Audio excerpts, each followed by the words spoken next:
Stronger, Imagine a world without choices. stronger, Imagine you can't make your own decision. That wouldn't be a world for me. That wouldn't be a world for you. UIC. Tell them we're gonna be stronger. Together we can make it right. Our purpose is a better Jamaica for you and I. Gonna be stronger together. Time we all just unify. Our purpose is a better Jamaica for you and I. It is a natural right for every human being to be free. Free, so free. So the government is there to protect you and me. UIC objective is to liberate the citizens from colonial bondage, them regulation, them taxation. Rob Jamaica, we independent. Be stronger together we can make it right. Our purpose is a better Jamaica for you and I.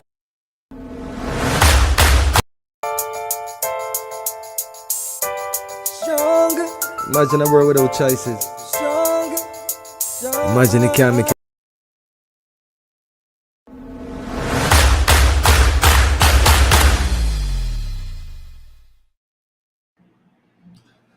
Hello, good evening. Welcome to another edition of UIC Liberty TV. This is Joseph Patterson, President for UIC. And tonight we're going to talk about something very, very interesting. And it's the response of Lisa Hanna to the current politician pay raise. Let me call it a crisis, no? Because clearly it's a crisis of our political system.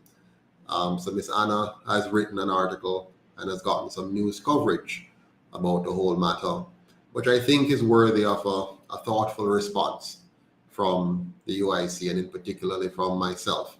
So I'm going to share with you what I think about her article, which I'm going to read for you from the Observer, and I'm also going to dissect it a little bit and then give you an overall summary of what we might want to take away from the whole matter. So good evening to all of you who are on. We're joining me tonight. I see Deborah Williams, Cheryl, and Gangster Page, and another 42 of you, 52, growing. So yes, so we're going to talk about this very important matter here. I hope you have had a very good evening so far. I'm sure some of you are still getting home from work or trying to leave work. So I'm intruding on your time a little bit. Good evening, Christopher Lawrence. Good to see you on. A quick plug, you all know that we have a special event coming up on the 10th of June, which will be at the Mandela Park. So we're going to be having a very important event there that I hope you'll all be able to attend if you are in Jamaica and in the corporate area. Yeah, so let's begin. Let's just dive right into it. And so there's an article on the June 4th in the Observer. It's entitled A Tale of Two Jamaicas, Part 2 by Miss Lisa Hanna. And in this article, she begins by saying, I empathize with the immediate pushback on the salaries of parliamentarians, permanent secretaries, governor general, members of the Electoral Commission et al., especially against the background of a minimum wage earner receiving $776,000 per annum. So Ms. Anna is contextualizing for us that she sympathizes with those of us who have pushed back against the salary increases being mandated by the Prime Minister, the Finance Minister, and no doubt the Cabinet, and subsequently the opposition, with some amount of flip-flopping going on. Her article continued by saying, perhaps the increases should have also been structured over a more extended period of time to make it more agreeable to the public to accept. But the government has worked with the same pay scale for 37 years. So she's beginning to justify the situation by first pacifying us with the idea that maybe a prolonged period to phase in these very significant increases would have been better than just dropping it on us. And I must agree, it would have been a more effective strategy, but it would not have negated the fact that she's still advocating for, and they have given themselves a huge increase. Therefore, if judgment is to change the pay for parliament, therefore, she says, if the argument is to change the pay for parliamentarians, you must change the pay for all government workers. She's further making the case that, you broaden the whole thing, which is what Andrew did. He broadened the whole thing to try to placate us and get us ready for the big, massive impact. If this is the case, we must ask, what is the fair pay for the work carried out by a member of parliament relative to the other salaries in government and the Jamaican economy? Now, that is a very good question. What is the fair pay for parliamentarians? How do you assess the fair pay for parliamentarians? We're going to talk about that in a bit. I'm going to share with you my thoughts on how you establish fair pay for these parliamentarians. She continues, there will always be data that can support a person's position. For example, regarding Jamaica, some journalists and other groups have referenced salary increases for Jamaican government officials against the background of our gross domestic product, or GDP, suggesting that they are being grossly overpaid.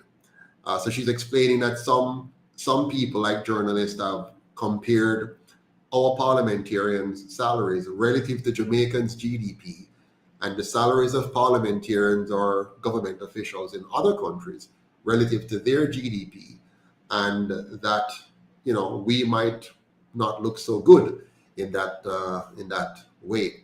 She continues, when comparing the salaries of individuals, they have little to do with a country's GDP or the size of a company someone is employed to. Instead, wages are directly related to the overall marketplace and the relative importance of the job function within a particular organization. I hope you get what she's saying here. She's saying that when you're talking about salaries for individuals, there's little comparison or little relationship between a person's salary and the GDP of the country, or even with the size of the company to which the person is employed. I beg to differ. Most companies have a salary structure to a great degree that reflects the economy in which they're operating, which of course is normally indicative of or indicated by GDP. And their salaries are also affected by the size of the company. That's why you call some businesses small businesses and some medium and some large. So right there, she has committed a major fallacy by suggesting that you can't compare the two or they're not linked.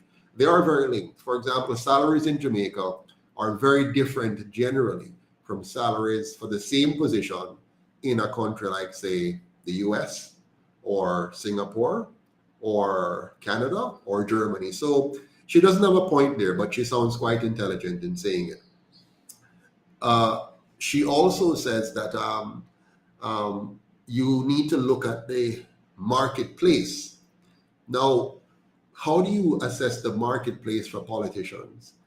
You cannot compare the international market space for Jamaican politicians because countries don't exchange politicians. You don't apply for a job in another country to say, I'm applying for a position as a politician, or my resume shows that I've been a strong politician in Jamaica, and therefore I'm coming to Canada to be a politician there. There's just no relationship there for that. So there again, she's offside. But again, she sounds very intelligent, but quite offside and quite illogical in her reasoning. We continue. She says, on October 24, 2021, in this column, I wrote an article on performance-based salaries for MPs entitled, "You Get What You Pay For," citing the need to increase the salary of MPs for them to pursue their jobs or their job functions, and that they were earning less than minimum wage in the United States. Now, here's an interesting situation.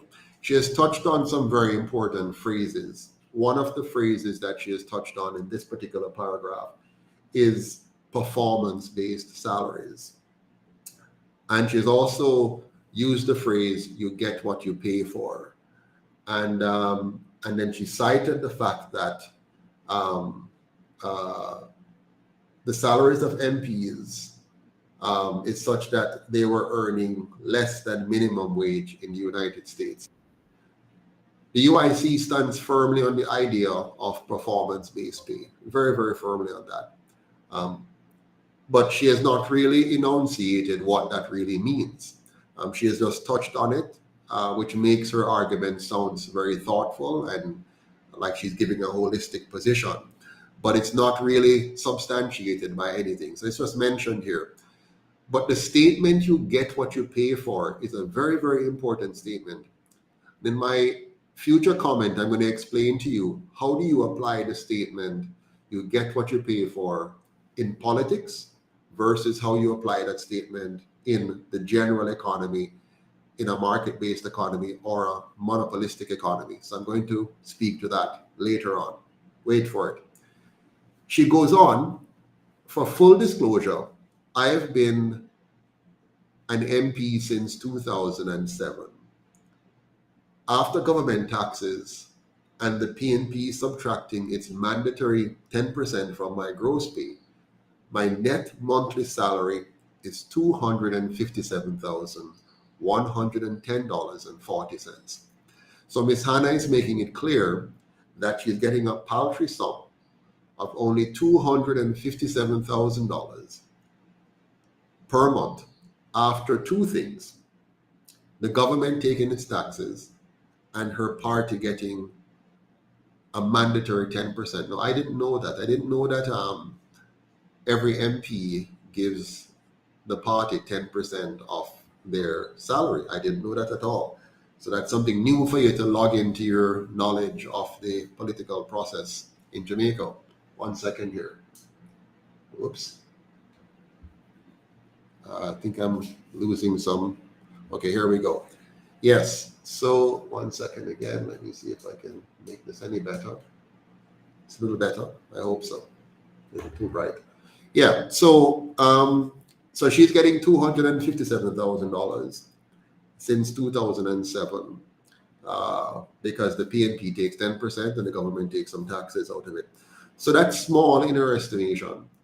And again, you have to assess, the question is, what is it that an MP does? What is the role of an MP? What is the work of an MP? Well, we don't have job descriptions, so we wouldn't know. So Ms. Lisa Hanna, who has been a member of parliament since 2007, which means she would have served in government under Portia Simpson Miller, she did not ensure that her party instituted job descriptions for members of parliament so that we could know exactly what we're paying them to do.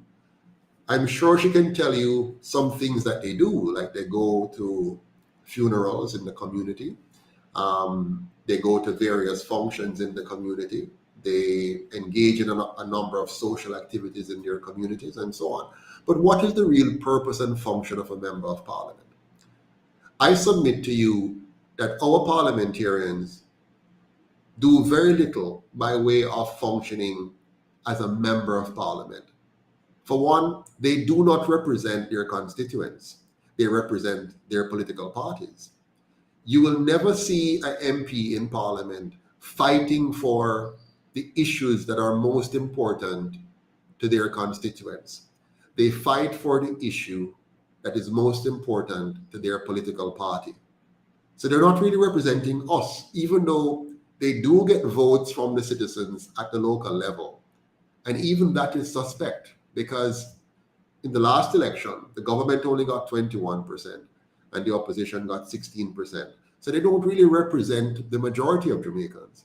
So anyway, we're going to come back to that. Continuing on in her document, she now touches on something very dear to my heart. She's going to call the name of Singapore. She's going to talk about Singapore. You know that I love Singapore, and I love what Lee Kuan Yew has done. Here's what she has to say now about Singapore.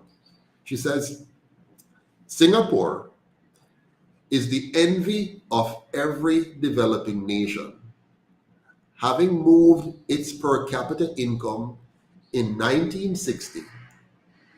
Listen to this. Singapore is the envy of every developing nation, and I agree with that 100%.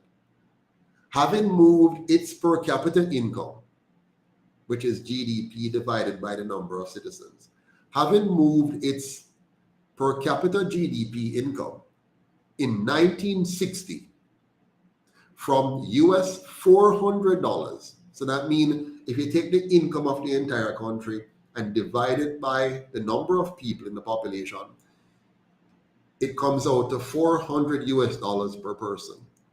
They moved that, she says, from $400 per person per annum to $72,000 per annum per person today, ranking them 8th in the world above the United States of America. It is the country often referenced as the model of governance to follow, she says. Remember, in 1960, well, I picked my numbers up, and my numbers are related to 1965. So in 1965, from my research, the GDP per capita for Singapore was $550 per person. That was exactly the same number for Jamaica in 1965. Both countries were at $550 per person in GDP per capita in 1965. Fast forward to today, our number in terms of GDP per capita is between $5,000 and $9,000 per person, while Singapore has moved from the 550 to over 65,000 per annum per person. A very significant difference. Now you're going to hear, let me continue, because she's trying to make a point here. Let her make the point, and then I'll rebut it afterwards. It says here, Lee Kuan Yew, the recognized founder of New Singapore, attributes his country's success to decisive leadership with intense implementation of policies to drive education, meritocracy, integrity, and export earnings. You hear that? So Lee Kuan Yew designed a Singapore built on decisive leadership with intense implementation of policies that drove up the quality of their education, that build a nation around merit. So you rise in that country based on merit, not based on nepotism or connection. They built a country with a foundation on integrity. And as a result of this, they were able to push up significantly their ability to export from a country which has less than 1% of our resources. They were able to build a massive exporting nation. She continues, Singapore has no natural resources. Listen, Singapore has no natural resources and a population of only 6 million, which is twice Jamaica. Yet it exports US $733.37 billion per annum US. Singapore exports $733.77 billion US every year. With a population of half the size of Singapore, but 15 times as much land and 99% more resources. The best Jamaica has been able to do in terms of export, says Miss Anna, is $5.99 billion in 2019, less than 1% of what Singapore has done. Imagine that. We have 15 times more land, 100 times more resources, half the population size, a longer period of the same two parties running our country, and we are not able to do even 1% of their export level. Think about it.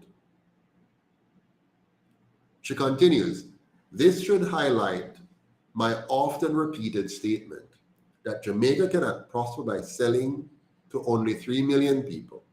We must have value-added exports, starting with agriculture.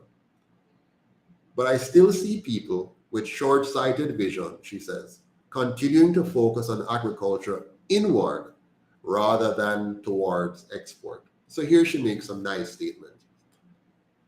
But she's saying those statements as if her political party had not been in office for 18 years straight,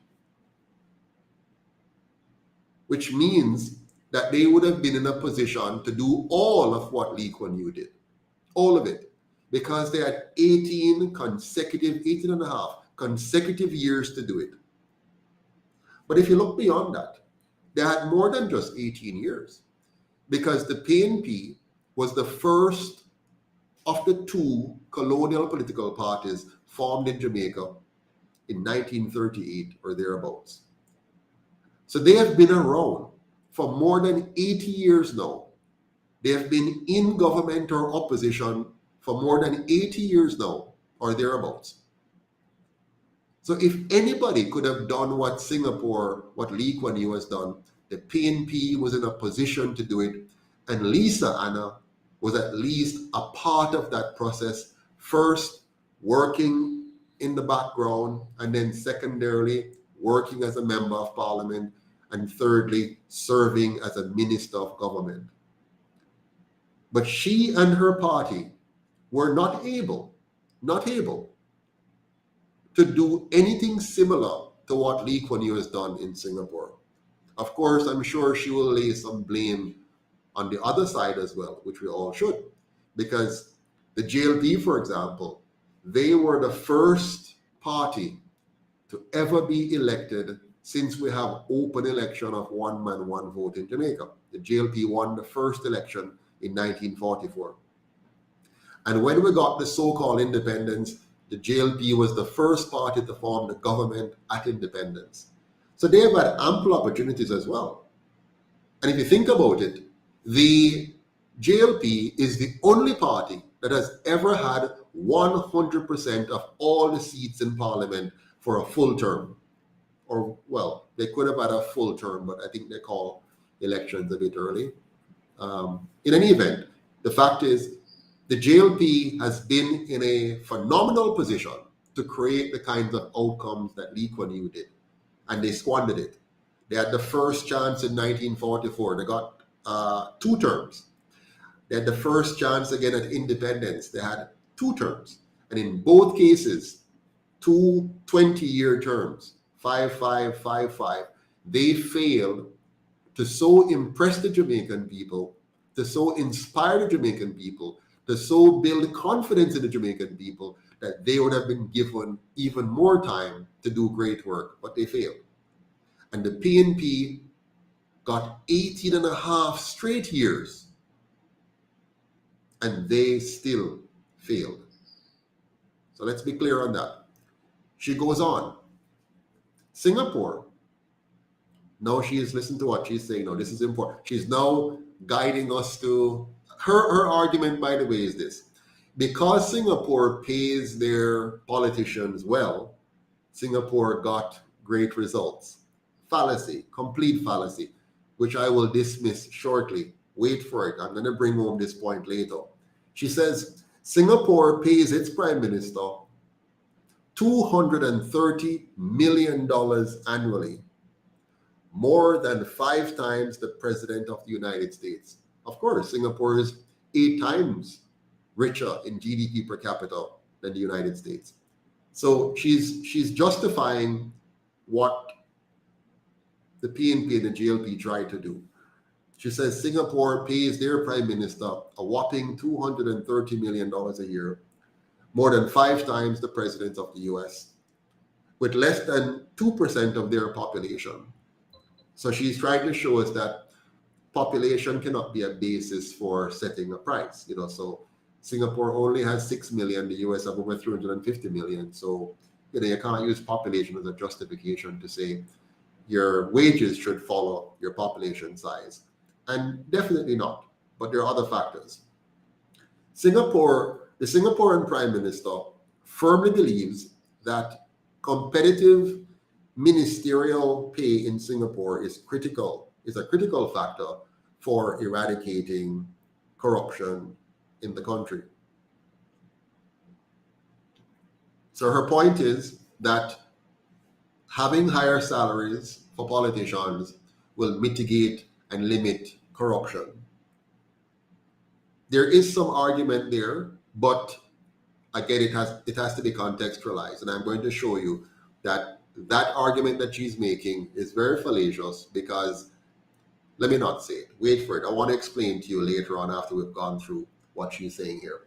So she says the Singaporean Prime Minister believes that competitive ministerial pay in Singapore is a critical factor in eradicating corruption in the country.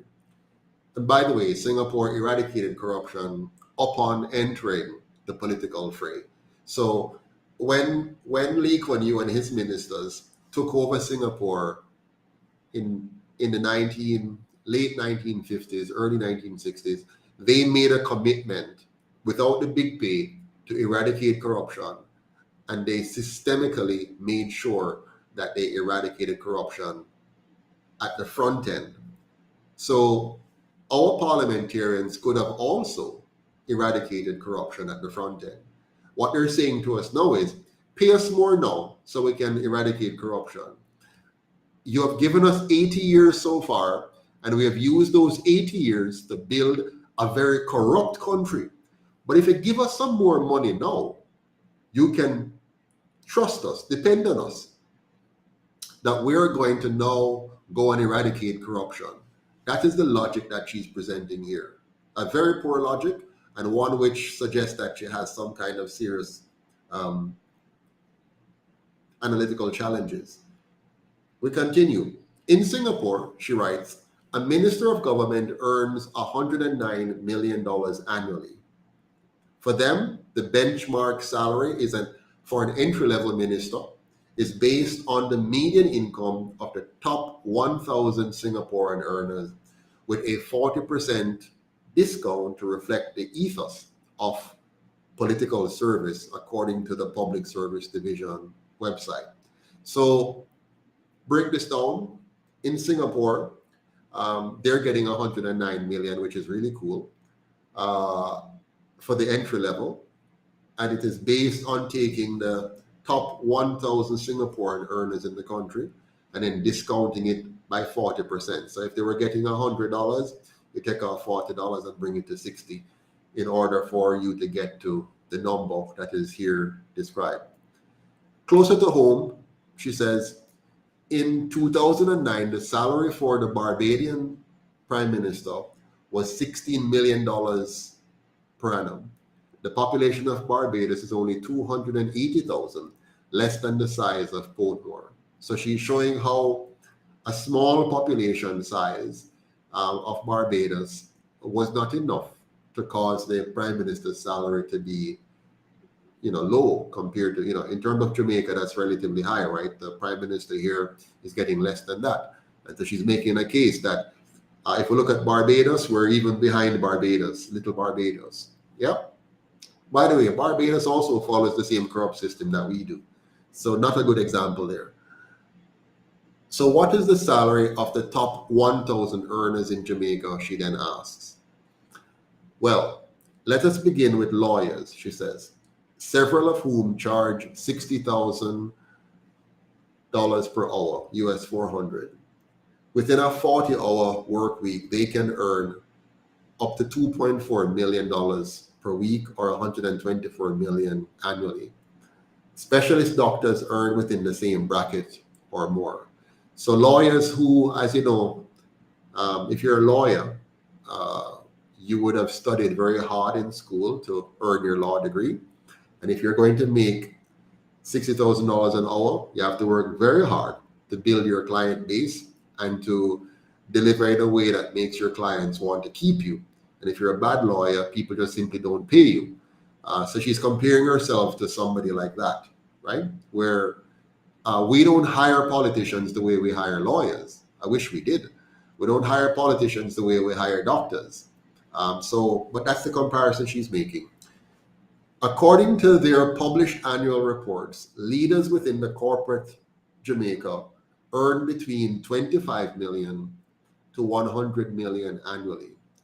So she's now comparing them to a small group of people, many of whom I would put together with the PSOJ oligarchs, who are making 25 million and 100 million, while most Jamaicans are subsisting on relatively very low wages.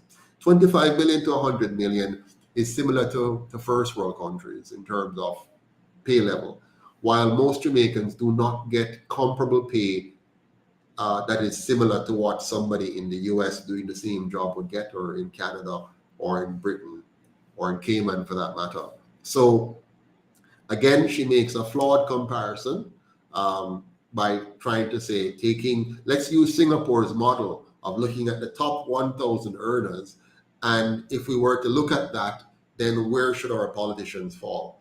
But let's remember, Singapore, their top 1,000 earners are doing very well, not because their people have been cheated by a master slave economic system, but because their government have created an environment that attracts more than 200 companies to Singapore to set up office because of the stable government, the reliable government, the safe environment, the high quality, well-trained human capital that Singapore has. So because Singapore has built an environment that is very, very good for business, they command some of the highest salaries among their top earners, their top 1,000 earners. In Jamaica, many of our top 100 earners are not getting it because they're running very solid business models. They're getting it because they're ripping off the vast majority of the people because of the environment that our government has created. Yeah. So anyways, we continue. She says, the salaries of the heads of government, executive agencies, for example, National Housing Trust, the Port Authority, the Heart and NSTA Trust, earns $31 million, $30.9 million, and $17.6 million, respectively. All these heads of government, all these heads of agencies report to the Prime Minister, whose salary is $9 million. And that looks horrible. That does not make sense. It doesn't make sense to have your Prime Minister making $9 million while your heads of agencies are making $31 million and $30 and $17 million. Why are they making so much? What's the cause? Why are they making so much more than the Prime Minister? Who sets those salaries? Isn't it the government who set those salaries? Of course, they're government agencies. So the government makes those arrangements and then tell us that they need to raise their salaries to be comparable and better than those. But what are the results? How efficient is it to live in Jamaica? How pleasant is it to live in Jamaica? How orderly is our environment? How productive are we as a people?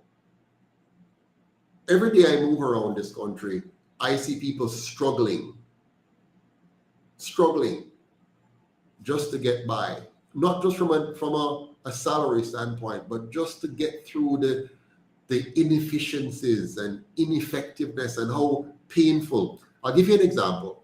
We are currently trying to settle the venue for June 10th. You know, we have a venue, the Mandela Park. So we go to Mandela Park, we say to them, we want to use the space to have our rally on the 10th of June. This was like, I think 3 weeks ago. We asked them, first of all, what is the price? We didn't tell them who we were initially.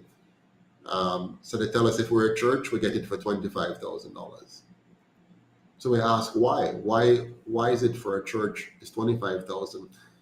And when we tell you our name, you're quoting us $71,000. Why are you charging us $71,000, but you're going to give the church $25,000? Why does the church get the entire place for the whole day for $25,000?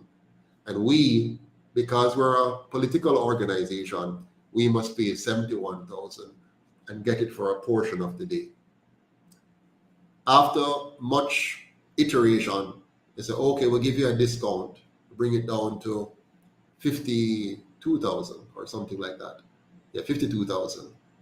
I was saying, yeah, but why should we are a non-profit organization. We are a public benefit organization. We're not having a function for profit. This is a function for the interest of the Jamaican people. Why should we pay $52,000 and the church should pay $25,000? Why? Fortunately, a number of organizations are working with the UIC to make this happen. And so one of the churches stepped forward on our prompting and said, okay, well, we will get the venue. We will apply for the venue. And so they gave the church the venue for our purpose as a team, because we're working with a number of organizations to put this on, to say $25,000. But it took us so many steps. And then after that, you know, we have to go to the police to get a permit. The police says, okay, you have to first get a receipt from KSAC. So we have to go to KSAC. We must pay KSAC $20,000 for what? Plus another, I think it was $15,000 and $6,000 for something. We have to pay them. So you have all these steps to make. And by the way, you never get all of this information up front. You have to go around and around and around and around, and time is going before you can get all the need here. Oh, you needed to have done this 11 days before, or 10 days before, or 50 days. You know, it's so convoluted in this country. Very, very convoluted. So all manner of corruption, and this system, the country we have, this system was designed by these two parties. So when you hear them complaining about whatever, it's them set it up. They're the ones who set up this country the way it is. We never did it. They have organized all of what is going on. Yeah. So they're the ones that create a miserable country for us. And then they want to turn around now and blame us when we are unhappy with them, and when we're unhappy with them trying to give themselves a big raise on our backs. But let's continue. She says here, a deeper analysis of the pay scale of the public service reveals the following. 1.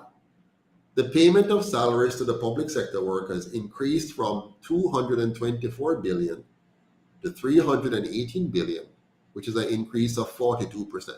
2.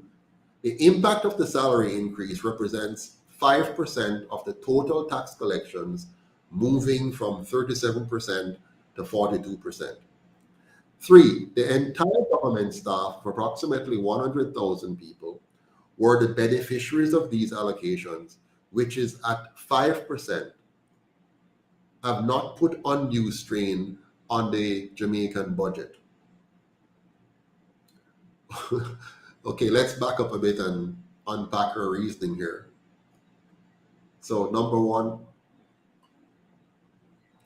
the increase to public sector workers overall is 42%. That's the first argument. Yeah.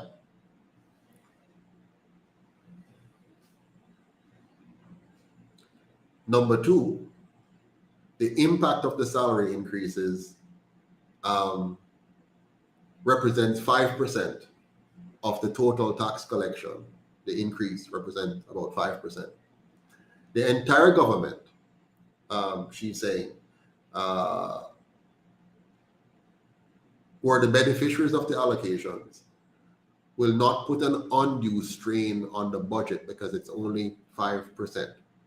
So she's telling us that we really shouldn't be concerned. We should have no concern at all about the fact that they're raising their salaries 100, 200, and 300% because it's only a 5% impact. The actual increase, based on her calculation, is just a 5% impact on the budget. It's not a big strain on the budget.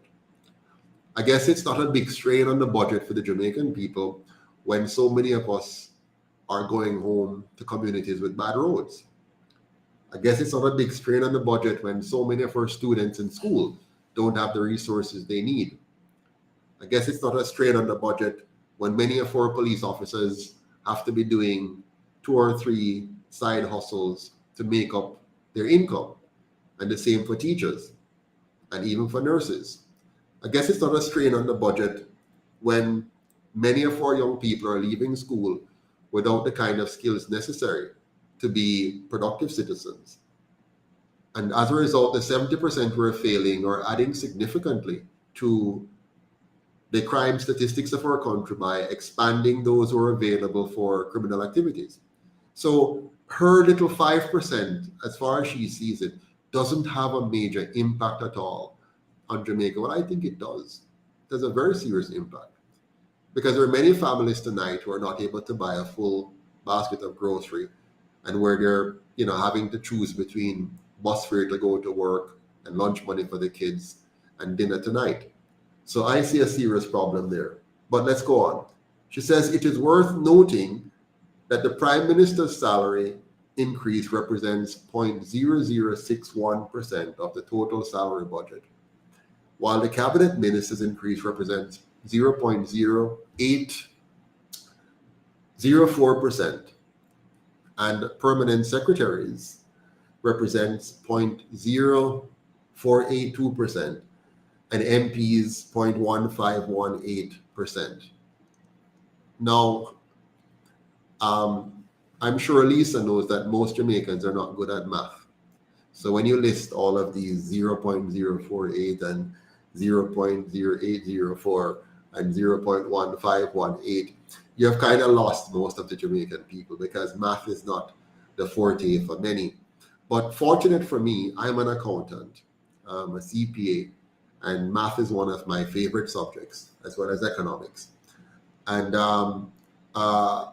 these percentages that you're sharing means nothing at all to any of us, because we're not concerned about the percent of the total salary budget that the MPs are getting, or the cabinet ministers are getting, or the permanent secretaries are getting. We're concerned about getting value for money, Lisa. Value for money. What is the value that we're getting for the money that we're spending? And so far, the Jamaican people, based on our response, we're saying that the value of what you're giving us does not connect with the value of additional salaries that you're requesting. There's a disconnect between the value, because we're looking at our lives, Lisa. We're looking at our country. We're looking at our experiences. And we're saying to ourselves, we are not seeing the connection between what you're asking for. Not asking.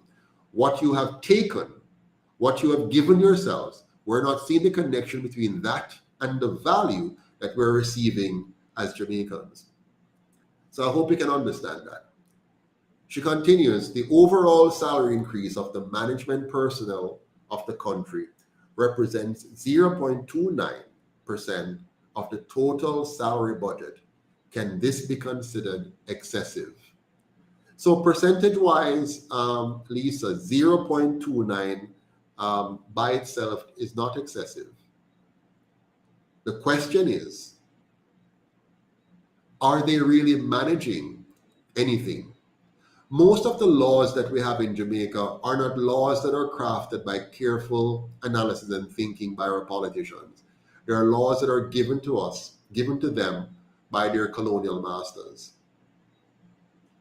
Most of the development in Jamaica is done by borrowing excessively, wasting a big chunk of that money, misallocating some, and then producing an outcome which does not add much value to our productivity as a nation. So what are they managing? How have they managed the exchange rate for Jamaica? Let's look at that. So if they're managing, what's happening with our exchange rate? How are they managing inflation in Jamaica? What has happened to the value of the Jamaican purchasing power over the years? If they're managing education, what has been the outcome of managing that education? What do we look like? What does our country look like? How educated are our people? How productive are our people? How effective are our citizens? What are they managing?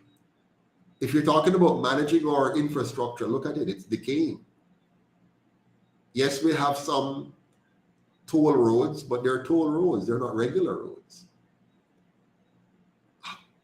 Public transportation, how are they managing? Lisa, what is the management what management are we paying for? In a company, when you have a management team and the company isn't profitable, they get fired.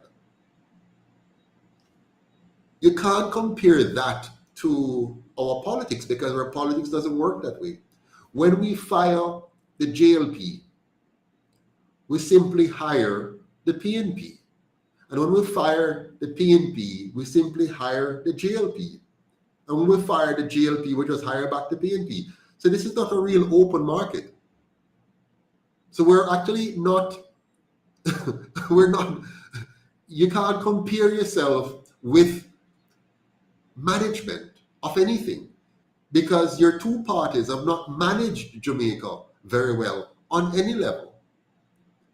You have not managed our transportation. You have not managed our airline. You have not managed our economy. You have not managed our education. You have not managed our healthcare. What have you been managing? If you want us to pay you like you are a manager, what is it that you're managing? As soon as the foreign masters come with something, you just lap it up. If they say to inject your entire population, you just run them down and start to try to inject them. If they say put in a new system of money on them, you just grab it up and say, where put it in. If they say put in a new identification system and force it on them and get their biometrics, you just start to do that. So what are you managing? You can't call a puppet a manager. You might call him a middleman, but he's not a manager. The PNP and GLP, they have not managed anything except to create corruption and criminality. If that was the metrics, if you're asking for pay based on your performance in creating corruption and in creating criminals, then your pay should be through the roof because you have been very, very successful at that. But I don't think most Jamaicans wanted that as the outcome. So if you're going to measure it now based on what your management results are, a devaluing dollar, a lack of purchasing power, a reduction in production, a reduction in business, a reduction in Jamaicans owning anything, a reduction in our quality of life, the sanity of the nation. If those are your metrics, then not even $1 you deserve, not even 1 cent, to be honest. But let me continue. She says here, every organization has a pay scale. Government is no different and has a pay scale for each worker category similar to positions in the private sector.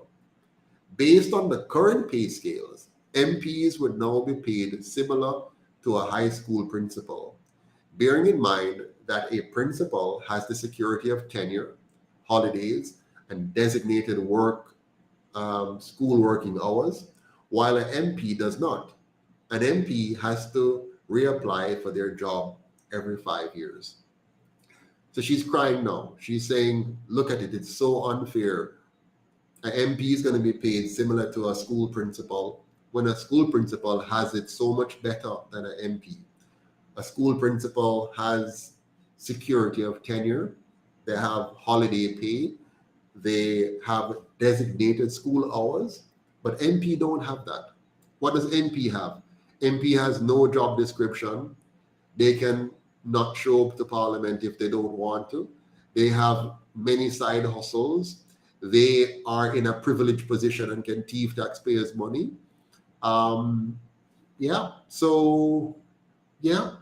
I think there are many principals. There are people who left being a principal to become a politician.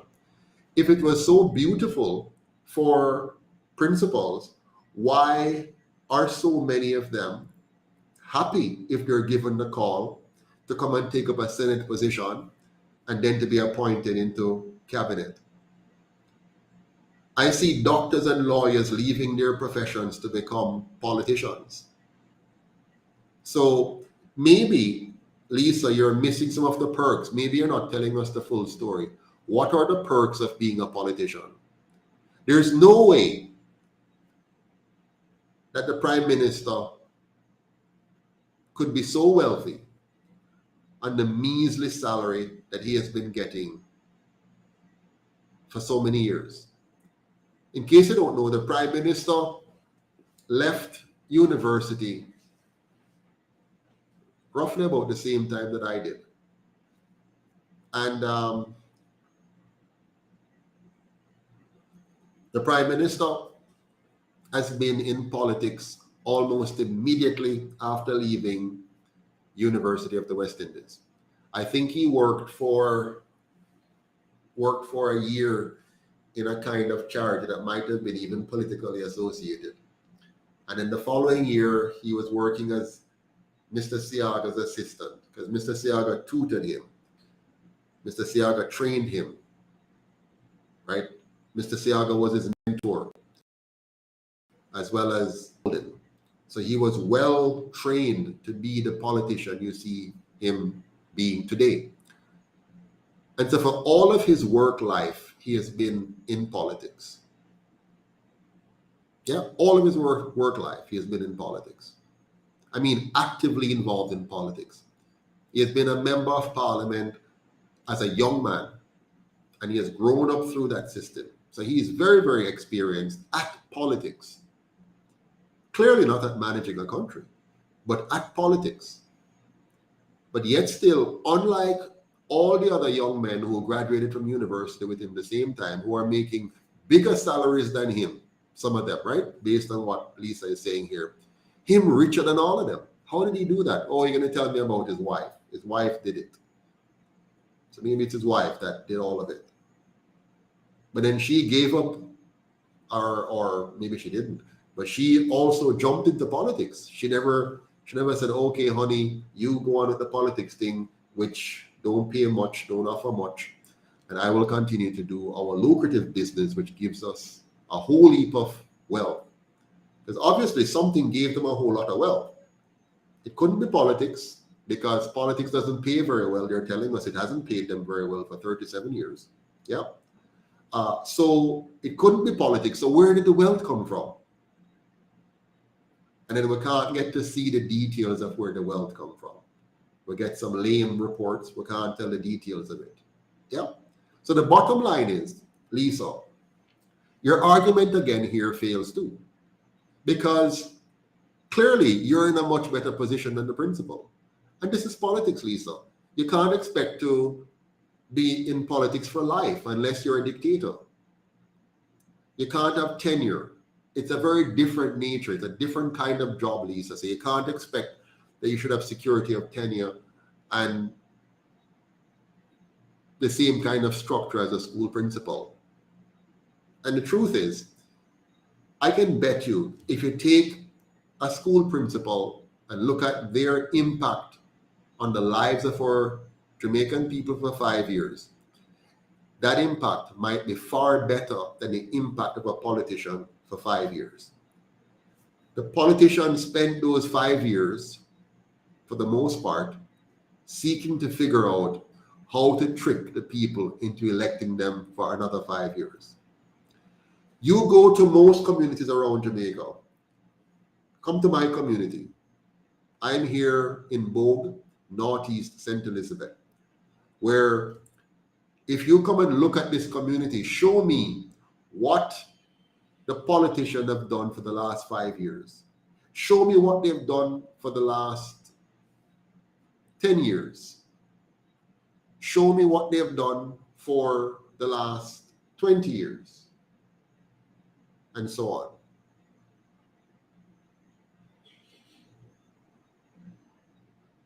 Sorry, there's somebody out my window here. You show me what they have done for the last 10, 20, 30 years in my community. I would love to know what is it that they have done for the last 20, 30 years that we should be paying them for. I can assure you that the principal at Braze River Primary did something more valuable for the last 5 years as a principal than the politician for this constituency. I can assure you of that. So Miss Lisa, don't bother to compare yourself with the principals here. That's not a good idea. She continues, as I said in October 2021, if we genuinely seek to move our country forward to one Jamaica instead of two, we must demand more from elected officials and top civil servants. Therefore, we must attract the best talent by requiring minimum entry requirements commensurate with market conditions and job expectations. Lovely statement, Miss Hannah. Let's look at it now. She says, if we genuinely seek to move our country forward to one Jamaica. Now, this is what the UIC talks about, right? We want to create one Jamaica, united, strong, and free. And so she's referring to that. If we want to create one Jamaica instead of two, we must demand. Now, who's we? Let's not forget, it's the PNP and the JLP who create the Jamaica we have today. So who is we to demand from our elected officials and top civil servants the more? They were the ones that created the Jamaica we have today. They were the ones who created the two Jamaica. I know we created. It's the PNP and JLP working with the PSOJ oligarchs. Back then they were called the plantocracy. It's them create the two Jamaica. I know we created. It's them create the two Jamaica because our people couldn't read, write, or reason very much after some 400 years of slavery, another 100 years of colonial rule. So they were the ones who had the opportunity, these two parties, they had the opportunity to create the Jamaica that we see today. And they chose this Jamaica.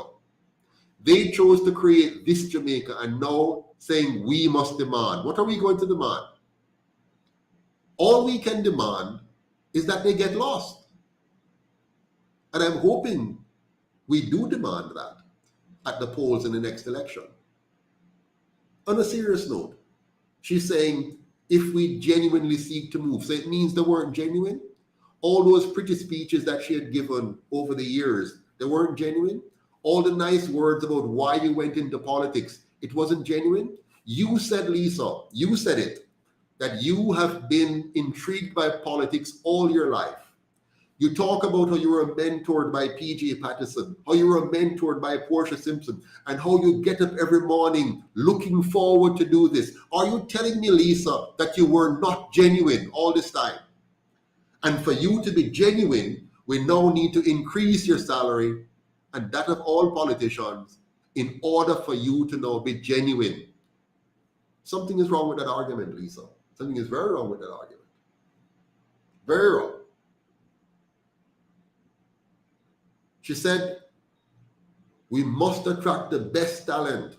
So that means we don't have the best talent right now.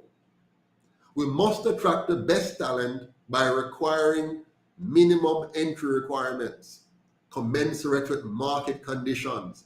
So what you're really saying here now, give us a bigger pay, and we will then be attracting better talent. How are we going to do that, Lisa? You and your party, your two colonial parties, working in concert with the PSOJ oligarchs who fund your parties, you have a lock on who can run for office. Anybody who wants to run, even the most well-paid, no, let me not put, let's say there's a bright person today in Jamaica who wants to run. Take Andre Orton, that lovely little young economist.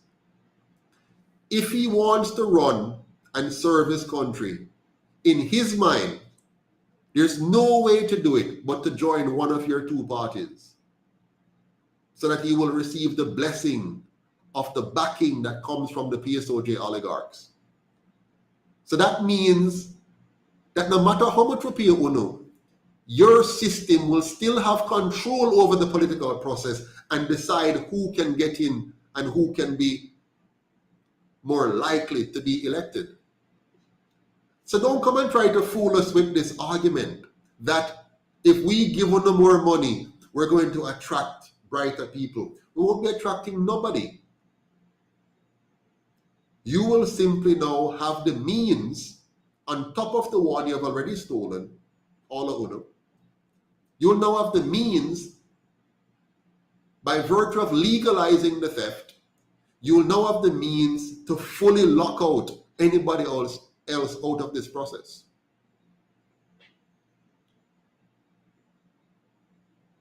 So you are trying to organize yourselves better. You're trying to solidify your hold on the Jamaican people by saying, make it easier now for us to get more money out of you. By jacking up our pay 200, 300%, so it's locked in legally, and we already know that the system done set already for us to control it. We just want now to have this legitimate increase in the amount of money we can get legally, so we don't have to always depend on just finding new and skillful ways to steal from the public purse. So by this comment, Lisa is actually opening up to us and showing us that they're not genuine and that they have always been working against us. And the only way they'll work for us is if we legalize the massive theft of our tax dollars by giving them more to do what they've done to us. No way. She continues, it is time we accept the age-old adage. It is time we accept the age-old adage, she says. You get what you pay for. Or else, the annual constituency debate will continue to applaud road construction, care package distribution, and constituency development fund benefits without actual development of our country and increasing the per capita income of our people. And with that, she ends with a lovely, beautiful picture of herself. Listen, me people. Listen to what Lisa just said here. You get what you pay for, and you have not been paying for them to do a good job, so they have been fooling us up with little pia road construction, little care packages of food and stuff, little handouts, and with the playing around of the Constituency Development Fund, which is nothing more than a corruption scheme to give out little benefits to partisan associates. And she, in her words, without actual development. Without actual development. So she's saying, as long as we do not give them this massive increase, you will never see actual development and a rise in our per capita income to anything close to what Singapore has. That's what Lisa is telling us. And for that, we should applaud her, because she has made clear what we have always known. We may not fully understand it. I do. I fully understand it. But many Jamaicans may not fully understand it. And so what Lisa is doing now, she is making it crystal clear. But you have to read between the lines properly. She's making a case for why we need to give them the 200% and 300% increase. But in making that case, she has inadvertently made it clear for us why we should not give them this increase. She has made it clear to us what they have been doing, that they have not been genuine, they have not been working for us, they have been fooling us up. So how were they benefiting? If this is so bad for them, why has she stuck with it? Why have they stuck with it? Why have they become what you call them now? Geriatrics. Why have they stayed in there until them old? Many of them. Now you have Lisa and Damian Crawford and you know others who are coming to do the same thing. Why have they stuck with it in this miserable system, this bad arrangement, this low pay job? Why have they stuck with it? To give us care packages and poor road construction and constituency development fund handouts. Why have they stuck with it for all these years?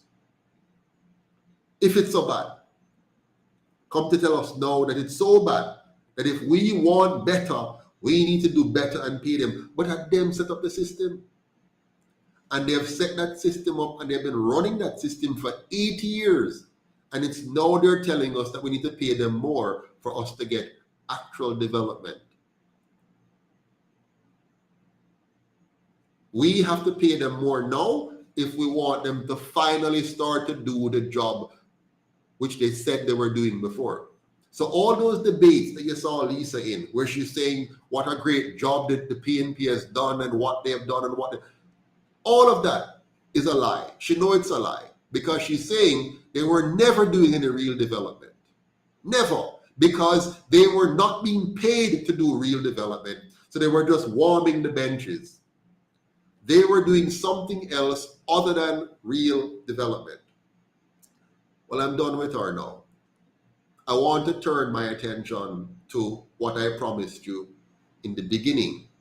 I want to dissect this from another angle now. I want you to see a different perspective on this. I want you to understand the root cause of this.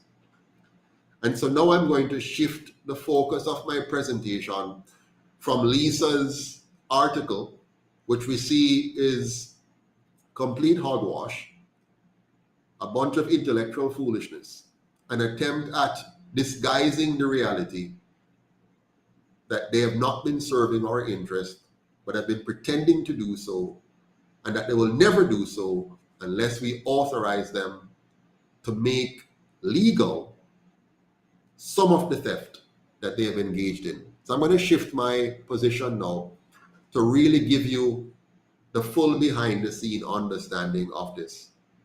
Before I do so, please remember to like, share, comment, and subscribe. We need to get this channel, UIC Liberty TV, to way over 60,000 subscribers so that more Jamaicans can hear what we're saying.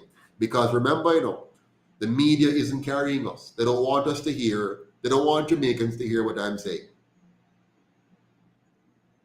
They don't want Jamaicans to hear what the UIC has to say. So you're not hearing us, even though this is a big hot debate. Not once have you seen on radio or television where they have announced the UIC's position on these salary increases. Not once.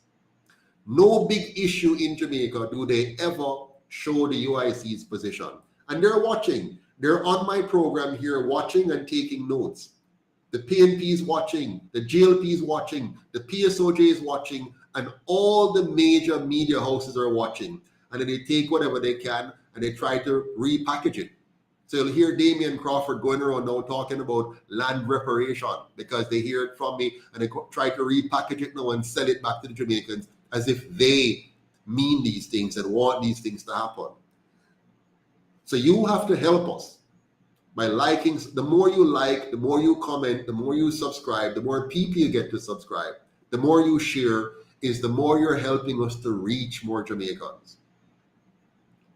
Just like on June 10th, when you come out to that rally that we're going to have, that big rally at Mandela Park, when you come out and you bring your family and your friends and your neighbors and your enemies, you're helping to drum up support so more people can hear about the UIC and see what we're doing and understand the message and join in to rescue our country. So now let me get to my summary, if you will. When politicians speak, you must not just take them at their word. Very important. Don't just take politicians at their word. You must put what they say in the context of their history, as well as the history of your country.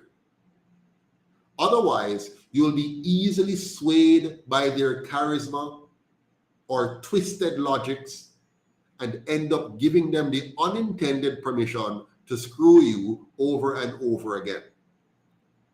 That is what Lisa has attempted to do here.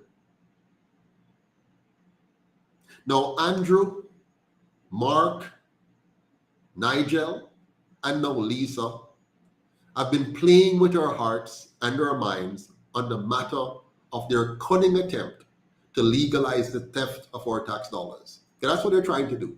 They're trying to legalize theft because they know they're not worthy of these funds. They know they haven't earned it, but they're trying to make sure it is written in law. It is etched in stone, so that going forward they have this liquid funds coming to them, even though they're not performing. And they play with us. They play with our hearts. They play with our minds. And so they try this and they try that. So they have the prime minister say one thing, the finance minister say another thing, the shadow minister of finance say one thing, the opposition leader say another thing. Then Lisa comes says, and they try to play with us and trying to whittle us down and get us into a position where we just give up. And it's a 9-day wonder. And they tell you who's going to give 80% of their salary away and who is going to roll back his but leave the others, and so on. It's all a game, my friends. Clearly, they all, every single one of them, believe that they actually deserve a whopping 100, 200, or even 300% increase in their salary for the tremendous work that they have done since they have decapitated Marcus Garvey and destroyed his truly grassroots party, because that's what they did. So they believe that we should reward them for what they've done over the last 80 years, chief of which, believe it or not, was to make sure that they decapitated Marcus Garvey and destroyed his grassroots party. There's no doubt that all of them feel such a massive raise of pay for themselves is very justified, given their excellent stewardship of our nation, since being given the role as the establishment parties by their colonial masters some 80 years ago. You didn't know that, did you? They were given the role as the establishment parties by their colonial masters, not by our people. Our people did not select the PNP and GLP. Our people were conned into believing that they selected the PNP and GLP 80 years ago. The greatest achievement of those two parties was the displacement of Marcus Garvey and the destruction of his party and the obliteration of his message. So these politicians, including the younger ones, when they look at the time, energy, and intellect that they have put into making Jamaica what it is today, they felt entitled to a much bigger salary than the people they were placed over by their colonial masters. Does that sound strange to you? Because that's what it is. They were placed over us to be like a backra master, to be like the house slaves. And how dare we not expect them to be paid much more than we, given their lauded position granted to them by their colonial masters. What I'm saying might sound strange to you, but listen carefully. It is all a matter of perspective. These politicians, they see things from one perspective, and the rest of us see the same thing from another perspective. They believe they have earned a higher salary, but we, the people, know that they have not earned it. And so there's a big rift between us because they think they've earned it. They're unable to see the mess that they have created. They have blinded themselves to the reality of the Jamaican people compared to the esteem with which they hold themselves as Her Royal Majesty government, or His Royal Majesty government and His Royal Majesty's opposition. They see us as commoners and they're above us. But what is it? What is it that is causing this political class to be so disconnected from the reality of the working class? I'll tell you what it is, but you must be patient with me if you want to fully understand. Be patient and follow closely. You're going to have to think outside of the box now if you want to understand why is it that this political class see things so differently from the working class that they have power over, and they do have power over us. Here's how I'm going to explain to you how the power is. Here goes. So Lisa Anna and Andrew Onis are actually correct that we get what we pay for. They're actually very, very correct. We do get what we pay for.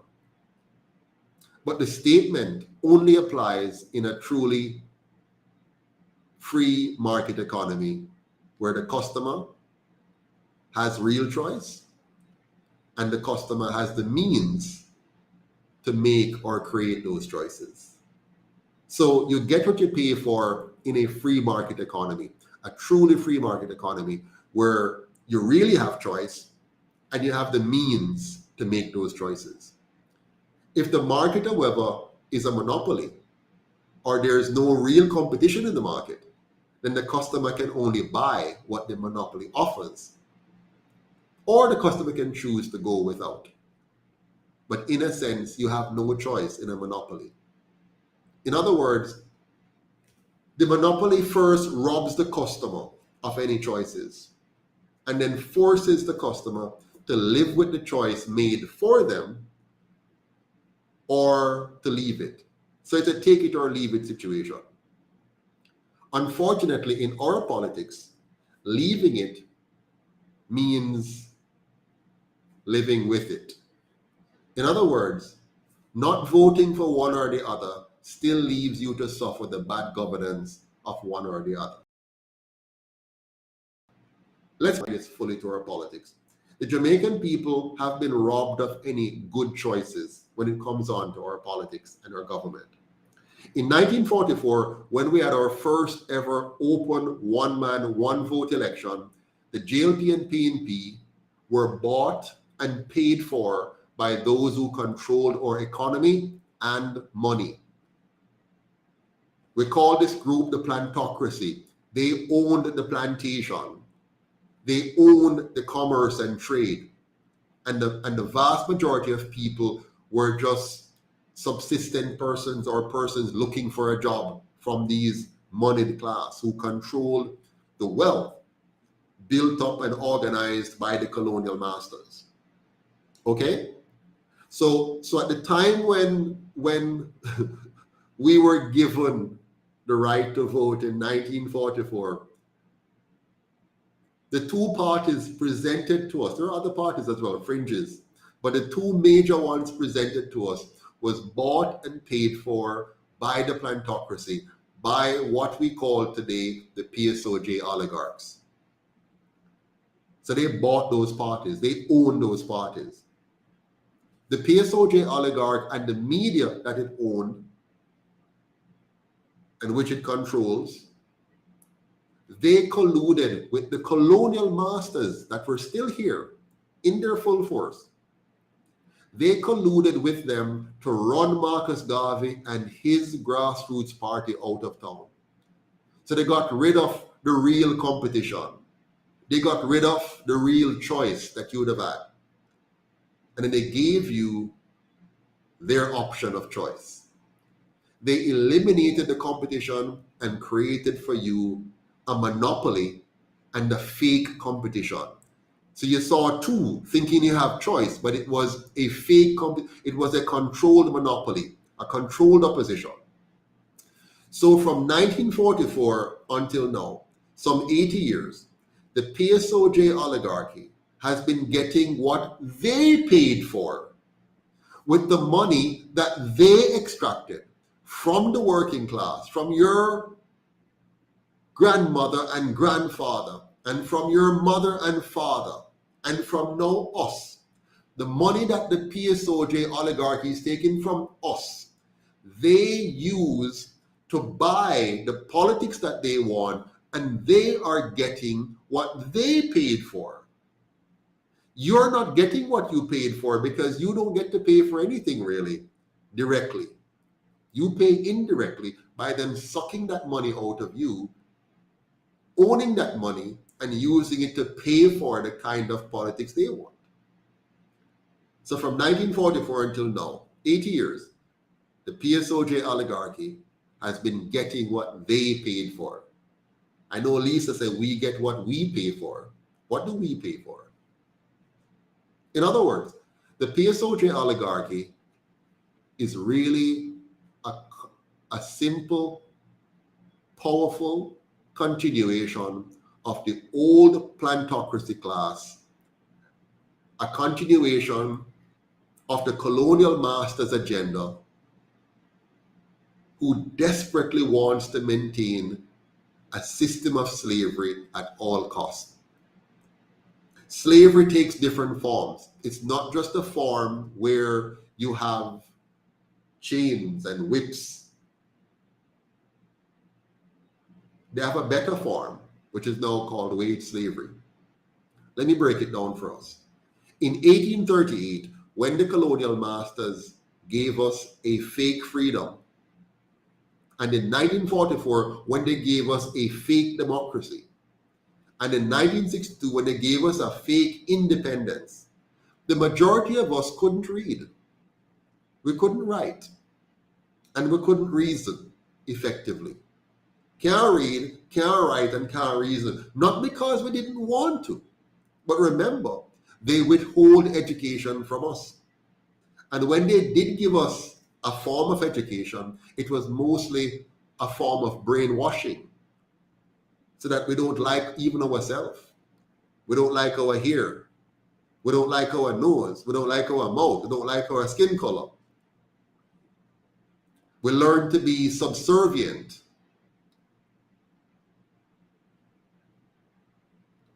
So at every step of the way, they're tricking us.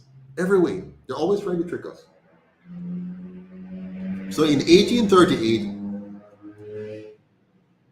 they tricked us with fake freedom.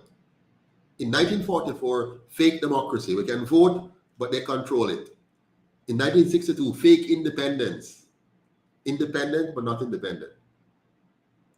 And they know that the majority of us can't read and write or reason. So when they worked through the local elites or the plantocracy, they gave us a fake constitution and two fake parties to pacify us into a modern form of slavery.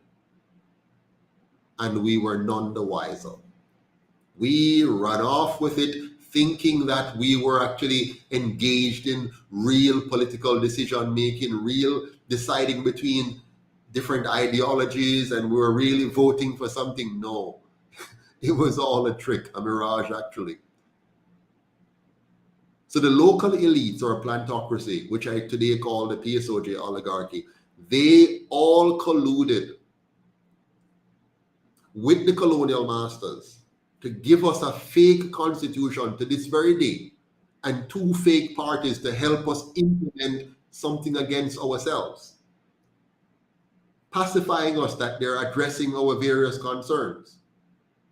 Yeah? Watch what they did. We didn't even have a clue what they were doing to us. We had no idea what was going on. We, the average men and women.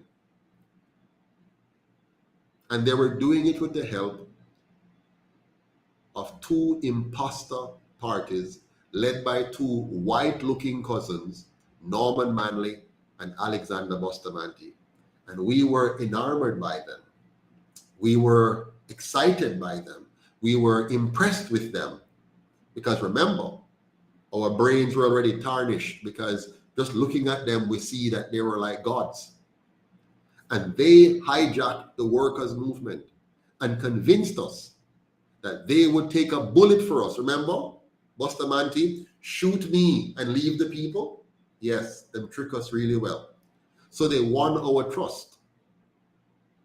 They won our trust. And so they were able to trick us completely. They taught us, watch me now carefully, this is where we wrap it up. They taught us a very, very important lesson, one that I want you to understand tonight. They taught us something so profound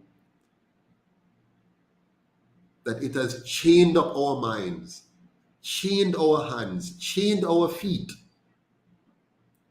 They have taught us a lesson that has messed us up in a profound way, that even after I tell you this, you're going to struggle to believe it. You're going to have a hard time coming to terms with the reality. But they taught us a lesson that you need to understand. They taught us to move away from Marcus Garvey's crowdfunding model, where we, the people, would own and control the political party.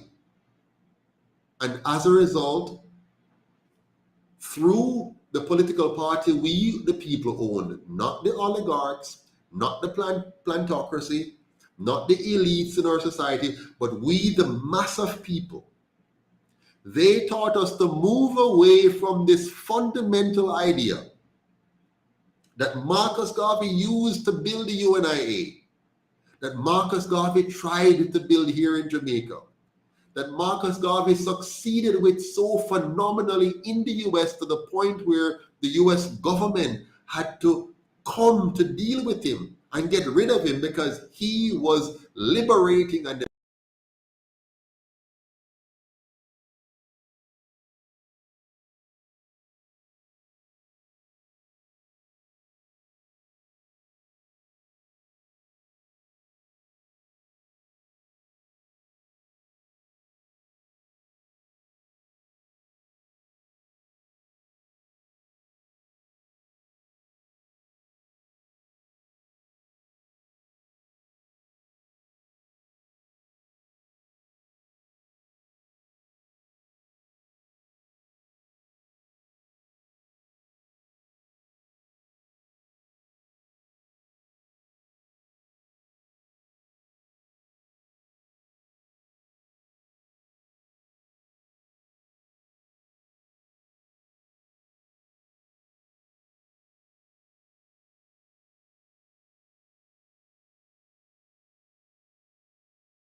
Okay. Can you hear me? Let me know if you can hear me still.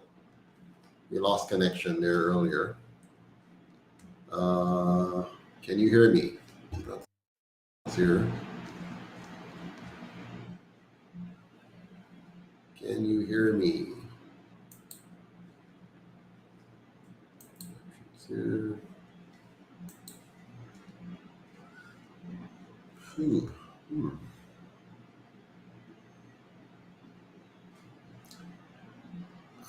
Okay. Can you hear me? Let me know if you can hear me. I'm not seeing anything here. Not seeing any signals. Norman says yes. All right. Wonderful. So I was right in the middle of something, and everything just went blank. But we're back, and okay, wonderful. Wonderful. Thank you so much. Thank you for your patience. So let me see if I can pick up where I left off here.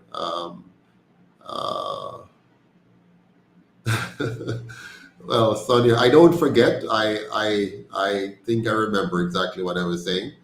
But I want to pick it up just to let my brain kick in. I don't understand what just happened there, but and I have another meeting. All right, so here we go. We're going to kick this in. So I was about to explain to you,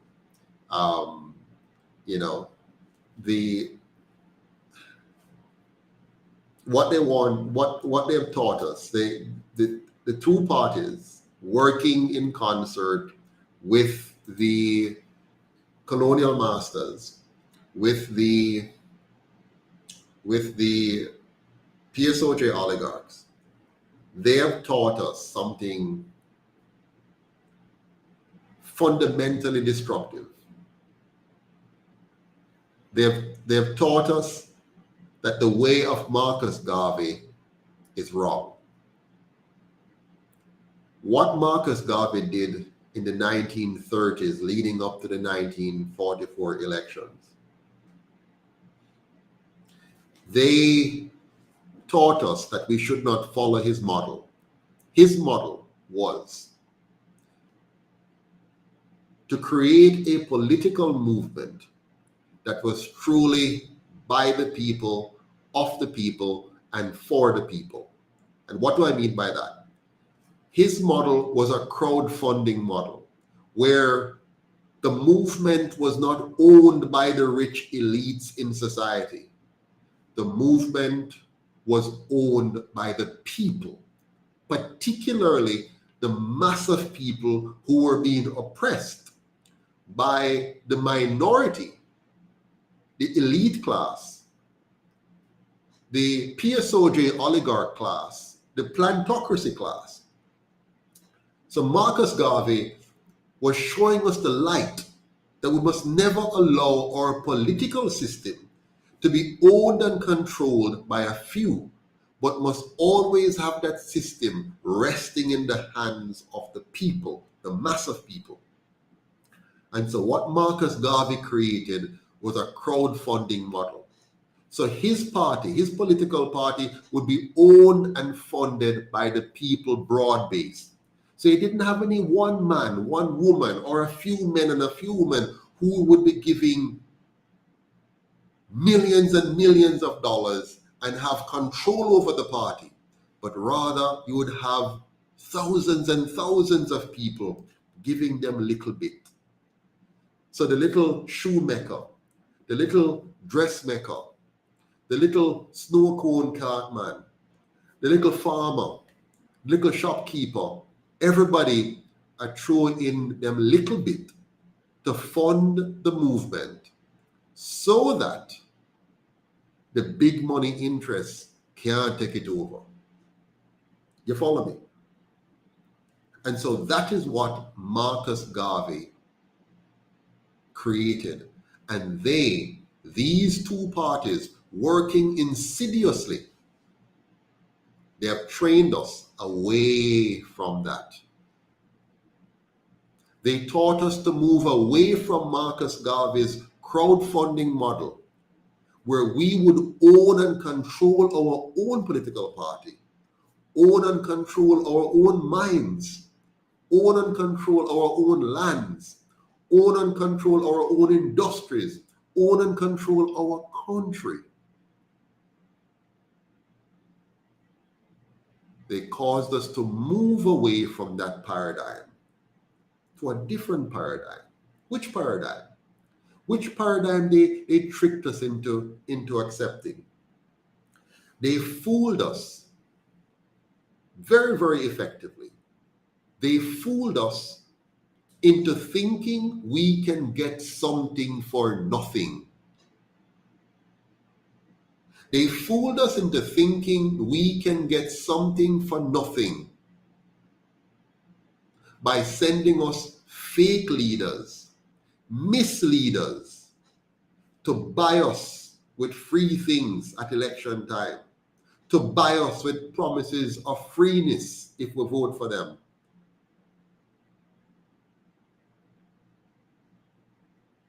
They made us believe that all we needed to do was to show up and vote for who was prettiest, who was nicest in giving out free things, who could give us free t-shirts, free armbands. Yeah. My system is trying to crash again. Giving me a warning here. But they're trying, they got us to move away from the idea that we, the people, have to work for what we want. That we have to own the system to give us what we want. They got us to think we can get something for nothing. They got us to learn that we don't need to donate to no politician campaign. We don't need to donate to any political party. We just need to wait around for election time to come. And we don't know how the ads were paid for. We don't know how the flyers were paid for. We don't know how the posters were paid for. We don't know how the armbands, the t-shirts, the caps were paid for. We don't know where the money come from to give us the $5,000 in the t-shirts. We don't know none of that. We just go and vote. Whichever one give us the nicest arrangements, we'll go and vote for them. And over time, we become crystallized into GLP or PNP, green or orange, because the one didn't give me some bag of cement, or the one didn't give me some animal food, or the one didn't give me some rum for the funeral, or the one didn't give me some money for sending my picnic to go to school, or the one didn't buy some school book. And they got us into that kind of thinking. But who was paying for that? Where did the money come from to buy us and to buy our votes? Where did the money come from to advertise the pie-in-the-sky promises of free everything, free education, free healthcare, free this, free that? Where did the money come from to communicate with us so effectively? Where did the money come from to wow us with posters and flyers and grand motorcades and big meeting and big sound system and all that? Where did the money come from? Not from you. You got something for nothing. Your grandparents got something for nothing. Your mother and father got something for nothing. Or that is what they thought. They thought they were getting something for nothing, that they just had to go and vote. And that they send somebody to pick you up at your yard to go and vote. They thought they were getting something for nothing. You know what they were getting? You know what they were getting? They were getting ripped off left, right, and center. Because all of that money that the PSOJ oligarchs give to the parties to buy you and buy your votes, that money was made back by the PSOJ oligarchs from your government, shifting resources from your school, from your hospitals, from your roads, shifting money from the capital that should be available to grow your small business, shifting that money to pay back their benefactors and to enrich themselves so that at the next election they can come again and buy you some sweetie to get your vote one more time. That's what is going on. That is the trick. That is how it works. And that is what they've tricked us into doing. So where did all that money came from? It all came from the PSOJ oligarchy, the plantocracy, who funded our distraction, who funded our division, who funded their deception, and who are funding our destruction. The plantocracy, my friends, they got what they paid for. So Lisa Anna and Andrew and Nigel are right. We get what we pay for. They trick us into not paying for our own party. Many people don't want to contribute to building any political movement, building the UIC, because they think it should be for free. What they don't know is that nothing is free. The PSOJ oligarchy, they are paying for the pain you and I are suffering today. The PSOJ oligarchy, they have been getting what they paid for. They got the government contracts that made the few of them richer while simultaneously making the majority of us poorer. They got the regulations they desired to protect the interests of the big banks and the big men while oppressing the small men and women, turning more and more of us into corrupt individuals or criminals. The PSOJ oligarch, they got what they paid for. They got the school system designed to produce wage slaves for their needs. Instead of informed, independent thinkers and doers that would stand up and understand and overturn their organized scam. The PSOJ oligarchs, they got what they paid for. They got us into the gangs and the ghettos and the squatting to keep us fighting and killing each other instead of having a government that would give us a safe, clean, and orderly society where our communities look, smell, and feel like a tourist resort. No. Them don't want that for we. Only for themselves. Yes. The PSOJ oligarchy gets what they paid for. They get us to be their wage slaves, to work hard and buy back our own property at high prices and sink into a debt trap called mortgage instead of returning to us free of charge the land that was stolen from our ancestors. They got what they want. They get vast swaths of our lands, the best of our beaches, ownership of all of our major industries and businesses, while we live, beg, and borrow on the margins. So it's working. They get what they paid for.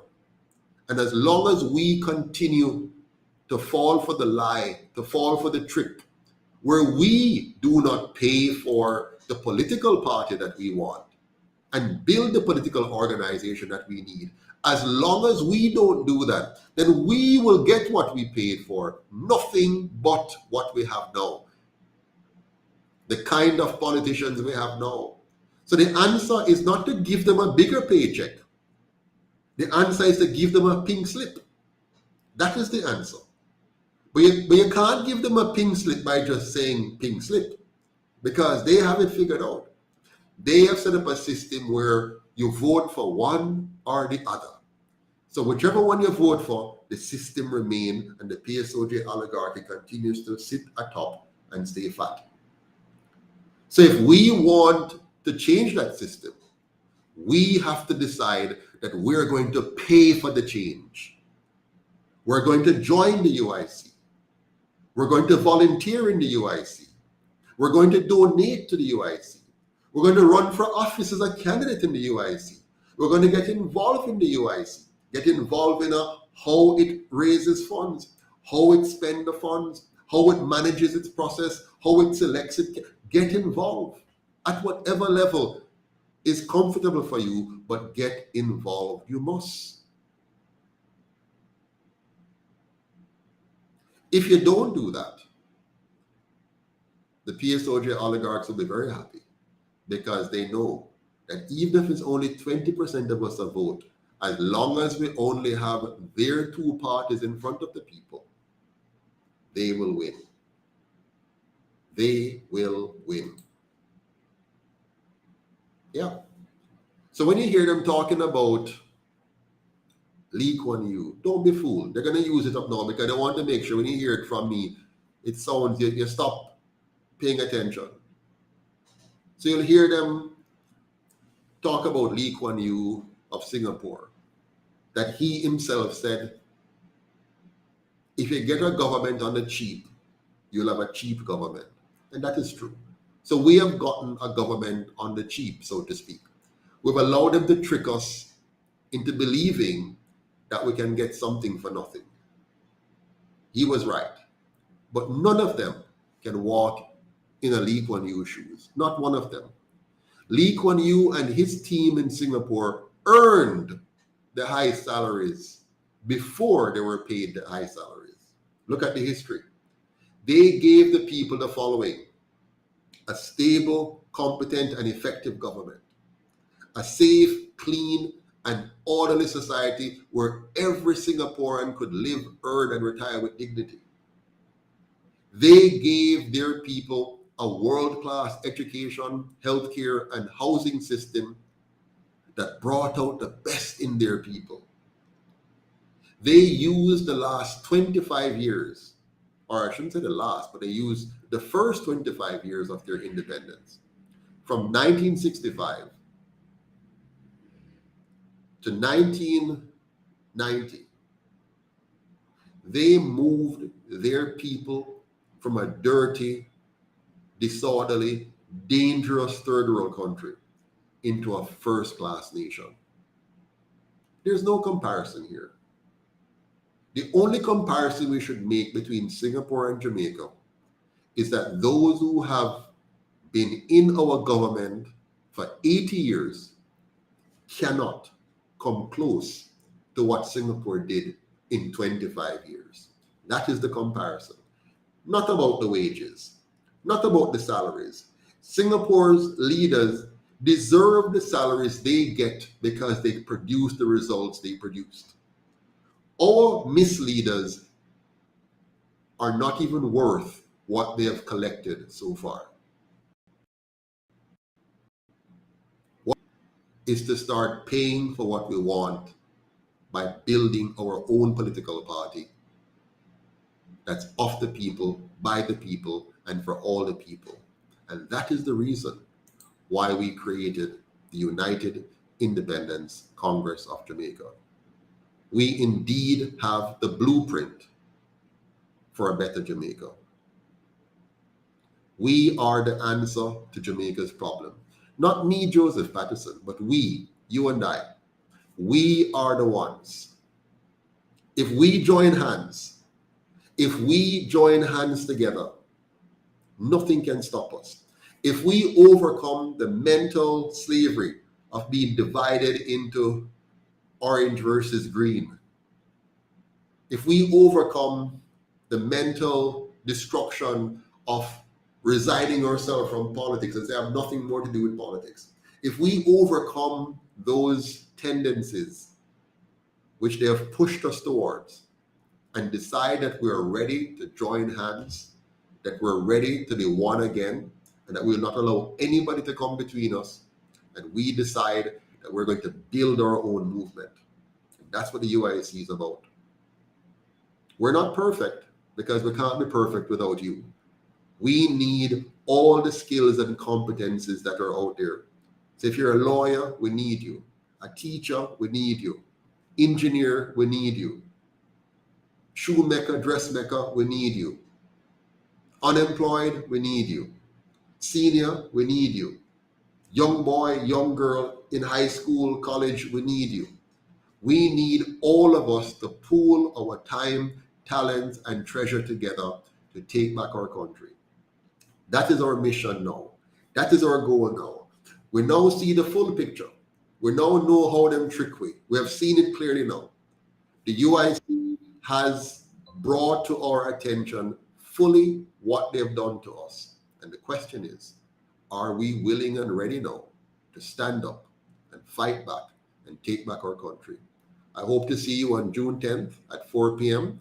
at Mandela Park. Thank you so much for your time tonight.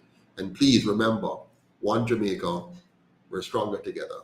Have a good night. Take care. Oh, like, share, comment, and subscribe. Please share this with all your friends and family. Tell them it's time for us to take back our country or to take charge of our country.